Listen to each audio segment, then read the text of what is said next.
Ang babaeng maganda ang ugali ay nag-aani ng karangalan, ngunit ang taong marahas ay magaling lang sa pag-angkin ng kayamanan. Ang taong tamad ay maghihirap, ngunit ang taong masipag ay yayaman. Kung mabait ka, para iyon sa iyong kabutihan, ngunit kung malupit ka, para iyon sa iyong kapahamakan. Ang masamang tao ay hindi tatanggap ng tunay na gantimpala, ngunit ang gumagawa ng matuwid ay tatanggap ng tunay na gantimpala. Ang taong gumagawa ng matuwid ay patuloy na mabubuhay, ngunit ang taong gumagawa ng masama ay mamamatay. Kasuklam-suklam sa Panginoon ang pag-iisip ng masama, ngunit ang buhay na matuwid ay kalugod-lugod sa Kanya.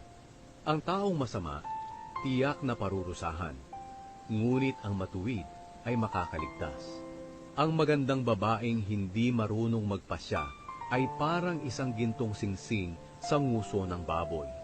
Ang ninanais ng matuwid ay pawang kabutihan, ngunit ang ninanais ng masama ay nagdudulot ng kaguluhan. Ang mga taong mapagbigay ay lalong yumayaman, ngunit ang mga taong sakim ay hahantong sa kahirapan.